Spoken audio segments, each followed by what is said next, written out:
Happy 4th of July to you. It's Independence Day.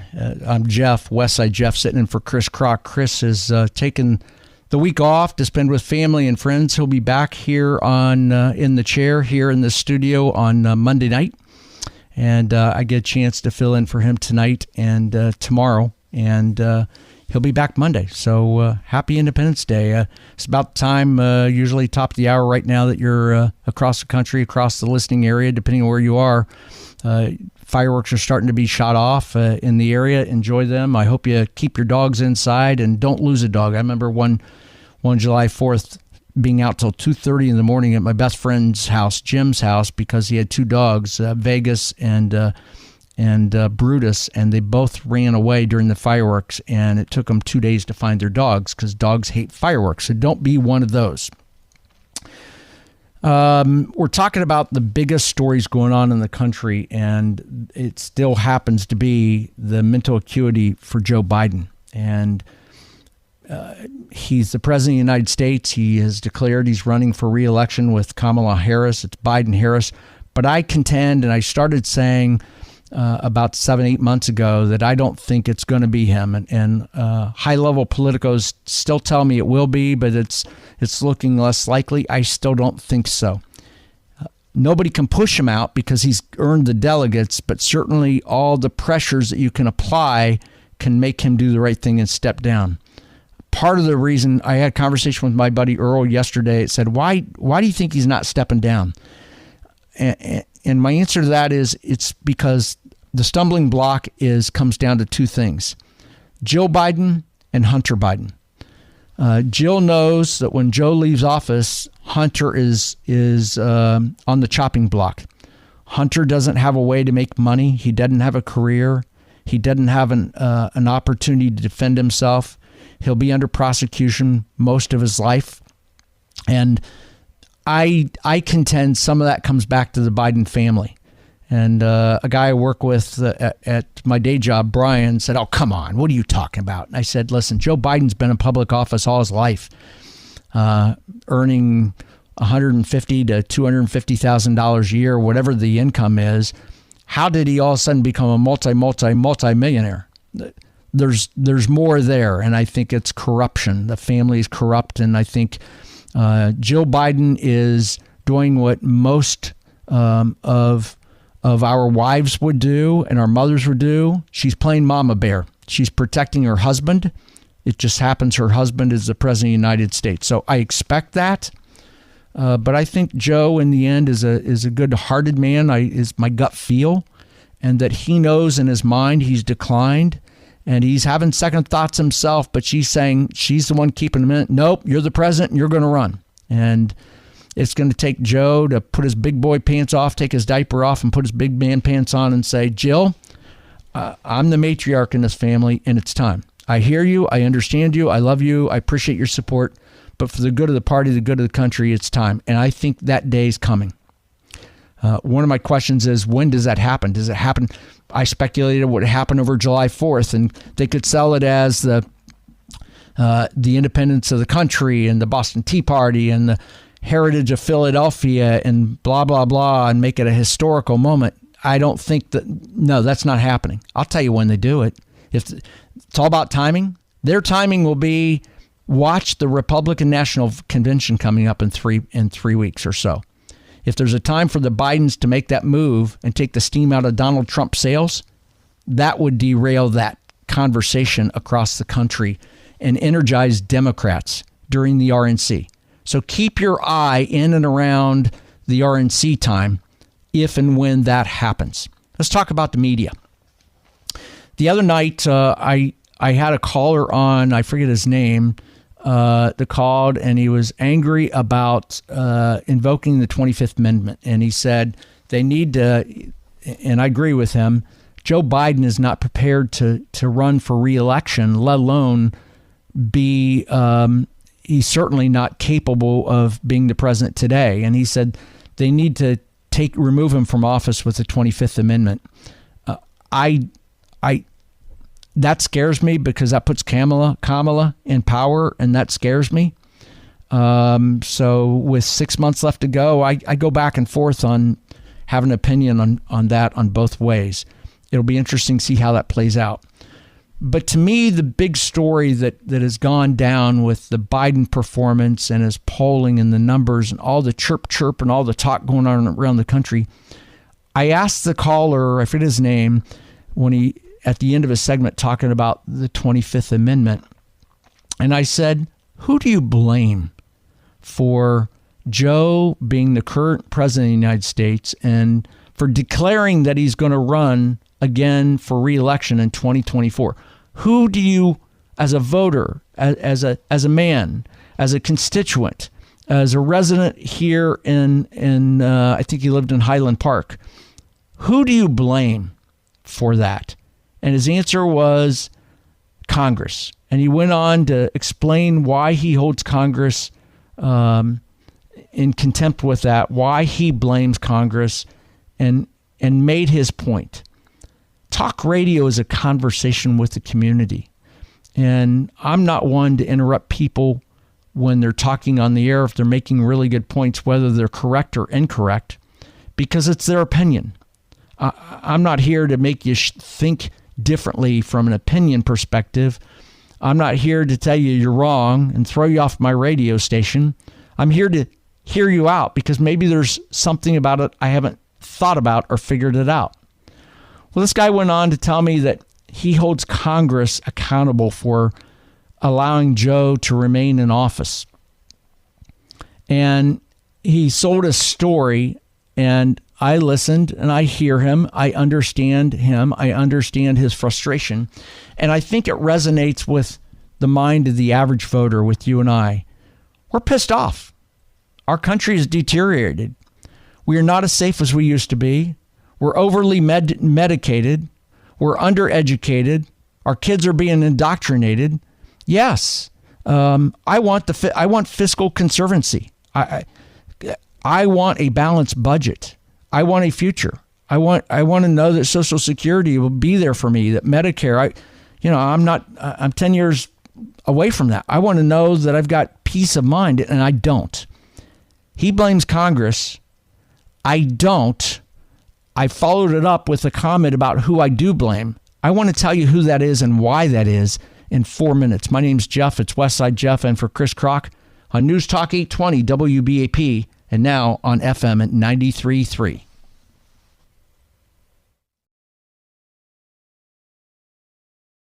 Westside Jeff back with on the Chris Krok Show. Chris is taking the night off and the week off, and he'll be back next week. My story's simple. It's just born and raised up in the state of Ohio, now down here sitting in the studio in Texas with a community conversation with you about the things that are going on in our life today. And the biggest story happens to be the fallout from Joe Biden. This is the biggest story, political story of my lifetime, and one of the biggest stories of my lifetime. If you want to interact, I get comments throughout the show a lot of times across social media, as well as callers.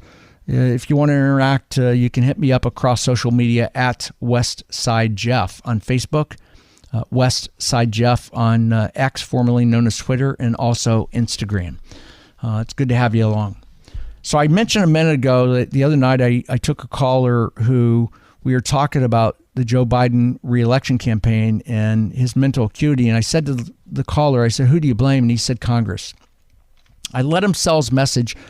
And at the end of it, after the call, I said to him, thank you for your call and your opinion, but I don't agree with what you're saying about it being Congress. I don't blame Congress. I blame the media. You see, the media in this country, when I talk about the media, I'm talking about the national reporting media. I'm not talking about WBAP. I'm not talking about talk radio. I'm not talking about Carla in the morning. I'm not talking about our news guys in the morning and afternoon. I'm not talking about Lori Waffen-Schmidt and Sean and Alan and Mickey Briggs. I'm talking about the national reporting media. That's who to blame is. I'm talking about the pool reporters sitting in the White House press briefing room. I'm talking about the pool reporters assigned to the presidential candidates. Because you see, you know and I know that 4 years ago right now, we saw Joe Biden's mental faculties had declined. Yet the media had covered it up. Shame on them. The media, go back to look what the media's role is in our society. The role of the media is to be the watchdog of our community. The media should be the watchdog of government. And somewhere in my lifetime, about 15 years or so ago, they stopped doing that. You see, the media, when Reagan was president, the media when Bill Clinton was president, the media when George H.W. Bush and George W. Bush was president, they asked hard questions. They asked tough questions. You don't have to be obnoxious. You don't have to be disrespectful, but you've got to ask hard questions. I used to like watching, I still do, watching the White House press correspondents' dinner that occurs in May. And years ago, it went from being the media asking tough questions to now they celebrate with the president. They laugh with him and they cover up for him. The tone of the media in this country, the national reporting media, has changed. An example of that you're going to see on full display tomorrow night. You see, George Stephanopoulos has been tapped as an interviewer. This is going to be recorded tomorrow morning, Friday morning, with Joe Biden. He's going to do an interview with Stephanopoulos and Biden. That was supposed to air on Sunday. But because we're at DEFCON 5 in White House communications, OPSCOM, for Joe Biden's reelection campaign, they've moved it up to a ABC primetime presentation that's going to air tomorrow night, Friday night at 8 p.m. on ABC. They're going to have pre-release of some of that tomorrow night in ABC's News at 6:30 with David Muir. So this is a press. This isn't a what you and I know about the old media, a grilling of a president about policies, about presidential actions. This is a softball. This is a let's retool the president with George Stephanopoulos, and who knows if they're going to actually edit it. So if Joe makes several mistakes, they could very well edit it, and we won't know. You see, the media's role is to question authority. The media's role is to question public policy. The media's role is to question financial security. The media's role is to question involvement of the military. The media's role is the watchdog of our government. And unfortunately, over several years, the media has become the fourth estate. The media are a public relations arm of the White House. That's what it is. They're spinmeisters. They're not reporting media. They're not asking tough questions. Until yesterday, Wednesday. I stopped at home at lunchtime or so, or Tuesday, on Tuesday. I stopped home for lunch or so, had lunch at the counter, turned on CNN to watch the White House press briefing, and I was jaw-dropped. I was stunned at what I saw. It was the media had mud on their face. They knew it, and they started to turn the corner and get back to what they should be doing. I turned it on, and the first thing I saw was in the middle of it is, I don't know her name, but a kind of one of the reporters was speaking to KJP and said her question was, after the debate, did the President of the United States get examined by a doctor, or did he have a neurological exam? And at the very end of that question, before she truly finished that sentence, the guy behind her, I don't know who that was, blurted out, "Is he disabled?" Now, that was an uncomfortable moment. I thought that was out of bounds. I thought that was disrespectful. I don't like that. Decorum in the White House press briefing room is important, and decorum in office is important. I don't like a reporter screaming out, "Is he disabled?" I didn't like that. I thought that was out of bounds. But thank God, following up from that was Kelly, I don't know her last name, with NBC, and I thought this was the best question that was asked in that briefing. And to me, if I were to say I want to see the media do more, this is what I want to see. There was a pause, And KJP pointed to Kelly, and Kelly said, is anyone in the White House hiding information about the president's health or his ability to do the job day to day? That is really the question.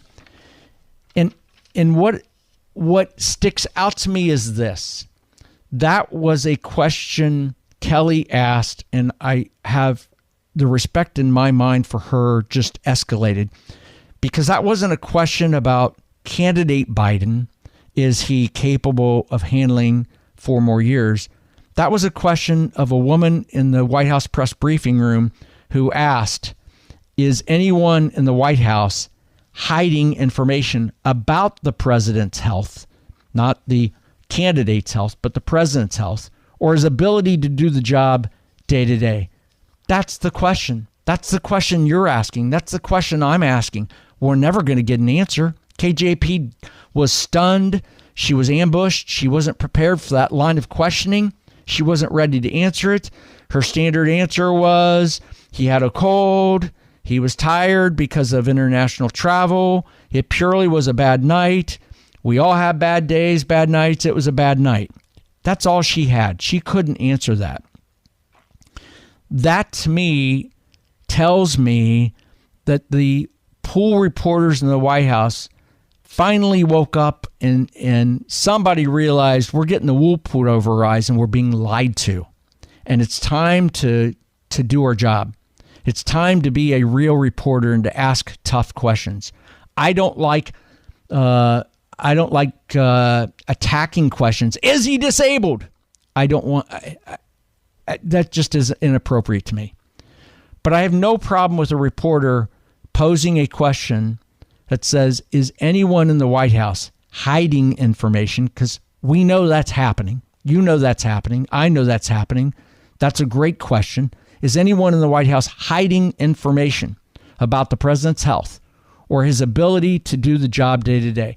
And by framing it as anyone in the White House, that frames it that, are you, KJP, doing it? Is the chief of staff hiding it? Is Jill hiding it? Is anyone in the White House community hiding it? Of course they are. You know they are. We know they are. Yes, they are. They're not being fully compliant with that. They're trying to hide it and protect his future in re-election. We have a concern about not re-election, about his actual presidency today. We'll continue this conversation after the news. This is Westside Jeff in for Chris Krok on News Talk 820 WBAP and now at 93.3 FM.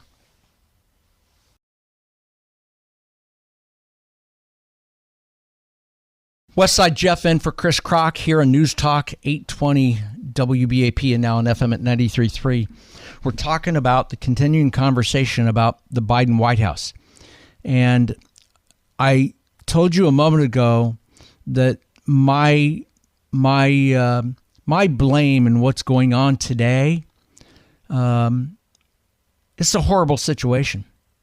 My in-laws ended their life with Alzheimer's. My best friend, Earl, is in a nursing home. I pick him up every Saturday and Sunday. He's in a memory care unit and spend time with him. I live it. I see it. I'm not a great caregiver, but I love my buddy Earl, and I'm going to spend time with my buddy Earl. And what I see in Earl's what I see in Joe Biden.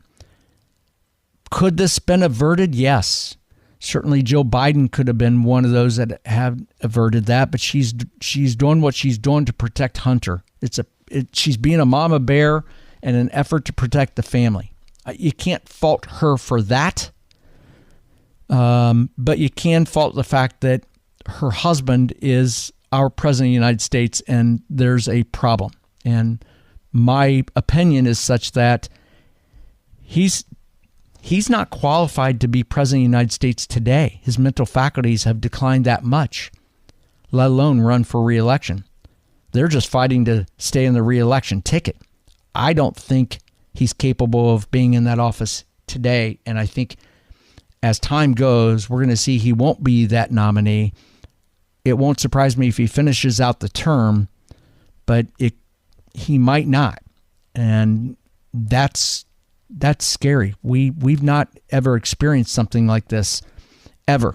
Yes, Nixon left the White House in shame, but he didn't leave because his mental acuity wasn't there. He left because of other reasons. This will be the first time that we've got a commander-in-chief that just isn't all with it. That's a major story. And I blame the national media, reporting media for this, because the media have covered this up. I contend that the national reporting media knew this 4 years ago, that he had some mental decline. But they didn't report on it. They didn't ask tough questions of it. I contend they knew it 2 years ago, and they knew it a year ago. And on the heels of last Thursday's debate, they can't ignore it. That's on tape. You and I, it's like pornography. We've seen it. You can't unsee it. We can't unsee what we saw last week, and you can't deny it. It's undeniable. And that put the national reporting media in a bad light. And that's why this week you're seeing, including yesterday, some very tough questions in the White House press briefing room. KJP's doing all she can to deflect that. They're keeping Biden away from reporters so he doesn't say something stupid or do something stupid. Although tomorrow morning, first thing, he's going to be doing an interview with George Stephanopoulos for ABC television network. That was supposed to air on Sunday. And it tells you a lot when you see the report late this afternoon that ABC is going to actually air that tomorrow night in prime time at 8 p.m. So Stephanopoulos is going to record it. It's going to be pre-recorded. That gives them a chance to edit things if they need to, if something didn't go well. And they're going to show clips of that in tomorrow night's news on ABC with David Muir at 6:30 p.m., the nightly news, 6:30 p.m. East Coast time. And they're going to make a primetime special out of it that's going to air tomorrow night at 8 p.m. For you and I, and watching that, we don't expect to see anything to change our minds. We really don't. But the White House hopes that they do. They hope that it changes the minds of the voter and can change the minds of America and give them some peace of mind. Axios had a piece quoting sources just on yesterday morning, Wednesday, that said the White House is saying is high-level aides are freaking the F out. And they are. They're freaking the F out because high-level aides in the White House didn't know Joe was this bad. Joe has, there are perimeters around Joe Biden. There are perimeters around a president of the United States. In the closest inside perimeter, there's probably 12, 14 people, including his wife, his family, his press secretary, his chief of staff. That's his closest perimeter. The next perimeter out are other people. And several circles out, they've got 3 or 4 perimeters out, are White House aides. Hell, the White House aides didn't know he's this bad because they keep him so secluded from them. And the White House aides are told what they are supposed to be told, that the president's okay. But they saw what we saw, and they know it's a big problem. So it's going to be interesting to see what happens. The question comes down to this, and I got to have the conversation.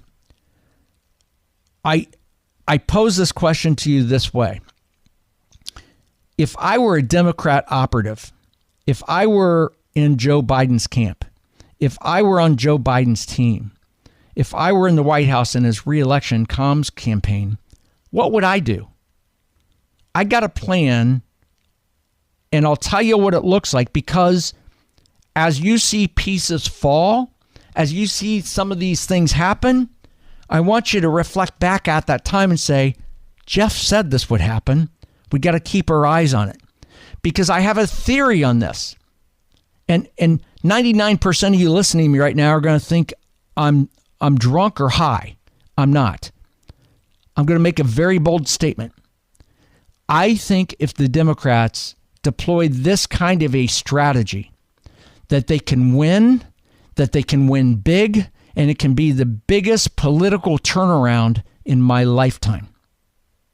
I think it could make names for people, and I think it's something for the history books. If they can do it and do it right and pull it off, and it'll be magical. I hope they don't. I don't think they will, because a lot of things have to happen, but it's possible. It's very, very possible. But unfortunately, egos come into play with this, and egos got to get in check. So if they can get egos in check, lay out the plan, get everybody singing from the same hymnal, and do it, this could be the greatest turnaround in the history of our country when it comes to politics, in the sport of politics. I don't think it happens. I think it's probably a 1, 2, 3, 5% chance, but it's possible. I want to detail that to you on the other. I got to hit a break in about 30 seconds. On the other side of that, 4 minutes later, I want to tell you what that plan looks like, because you need to know what to be looking for. I'll tell you next. I'm Westside Jeff in for Chris Krok on News Talk 820, WBAP, and now on 93.3 FM.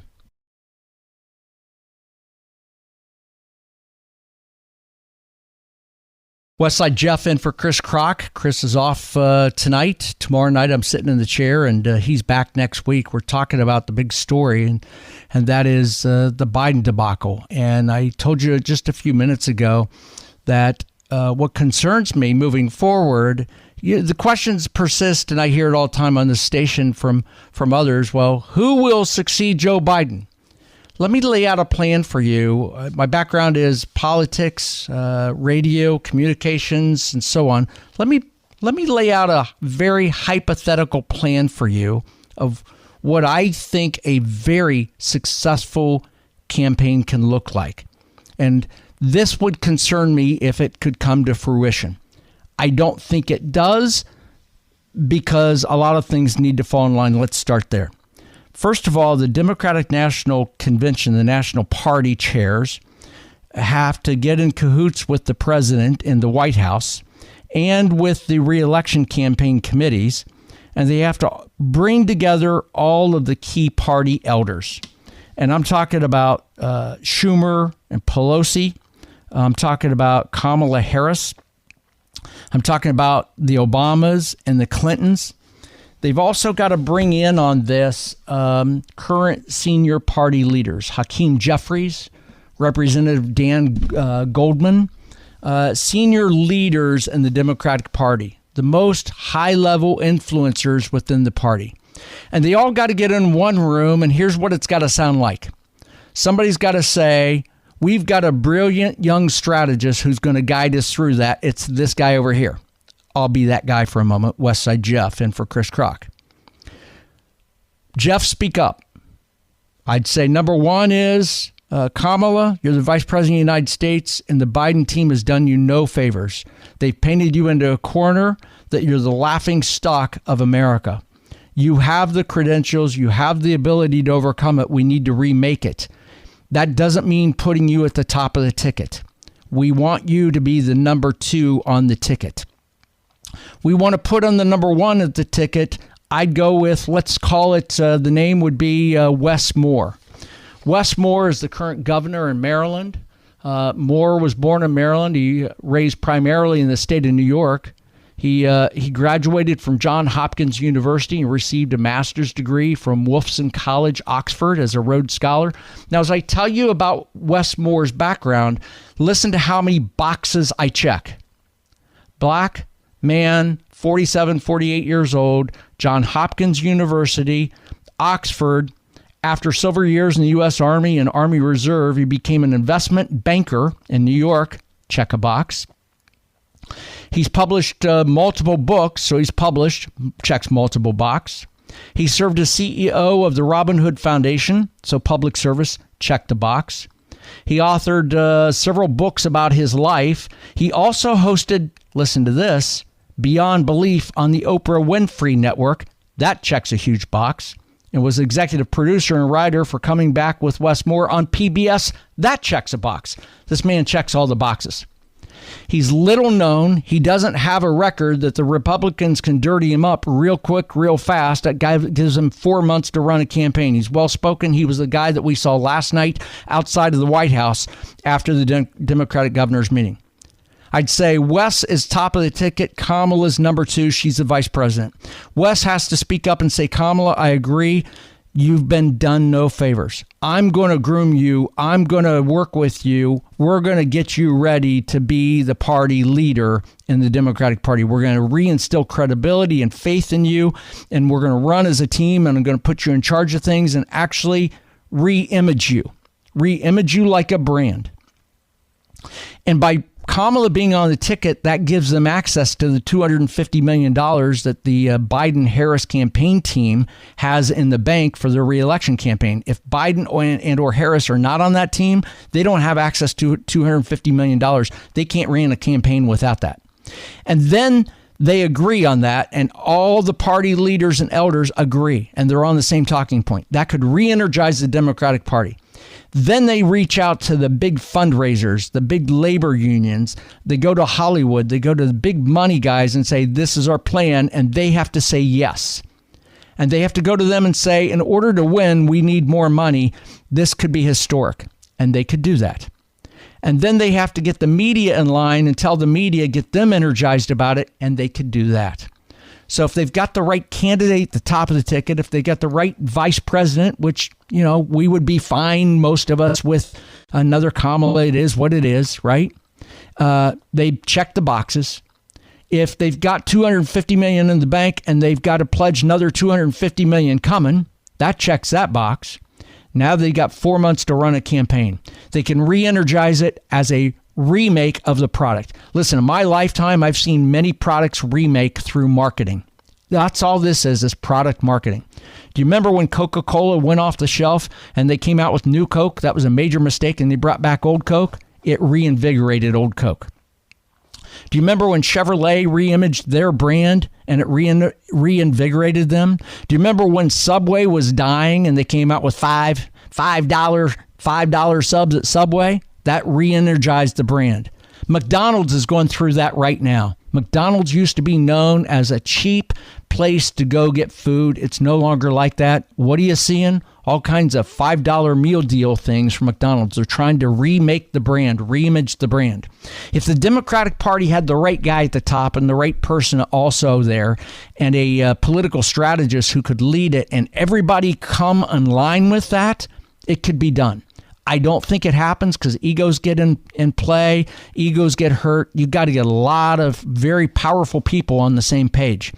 But if they could, I think that would be dangerous. If they could, and they had, they'd have to bring James Carville in, a former Democratic strategist. They have to bring in Donna Brazile, David Axelrod, these big-time, powerful Democratic strategists. And they have to find a new face of the Democratic strategy. Someone like i.e. Spike Lee, so to speak, to come out of this. That if he wins, that it's a major feather in his cap. He is the new Karl Rove of the Democratic Party. But if he loses, what the hell he lost? I think it can be done. But a lot of chips have to fall. And I think that's what we're seeing now. Time for the party elders to get together to figure out what the next plan is. My name's Jeff. It's Westside Jeff. I'm sitting in for Chris Krok. Coming up on the other side of this, we'll continue the conversation with a moving story about the hurricane that could impact our southern border, and a little bit about 4th of July, but we'll continue the conversation. But I'm telling you now that don't underestimate the power of the Democratic Party. Don't underestimate them. They're on the ropes. You and I look at it and say, yeah, they're on the ropes. Don't underestimate them. Because that's when they'll surprise you. They've got the talent, they've got the people, they've got the money, they own the media. All they need to do is get on the same page. Can they do it? I don't know. That's a long shot. But by God, if they do, if they all get on the same page and they all get an agreement and they put their resources behind it, they got 4 months to run a hell of a campaign that could be a game changer. I'm not underestimating the Democratic Party. So for those of you that are celebrating what's going on with Joe Biden and maybe not running again, be careful what you wish for. Be very, very careful what you wish for. Because if they pull their heads out of their butt, they could do something. They could pull a Hail Mary that could be pretty daggone successful. Against any really, if this were Reagan against Biden, it'd be over. But it's Trump. And everything under Trump world is very unpredictable. And everything under the Democratic Party is unpredictable. But when they own the media, when they own fundraising, and when they own a narrative, and when you're an underdog, there's a lot of things that they could turn around. Will they or won't they? I don't know. We'll talk about it next. This is Westside Jeff. I'm in for Chris Krok on News Talk 820 WBAP and now on FM at 93.3.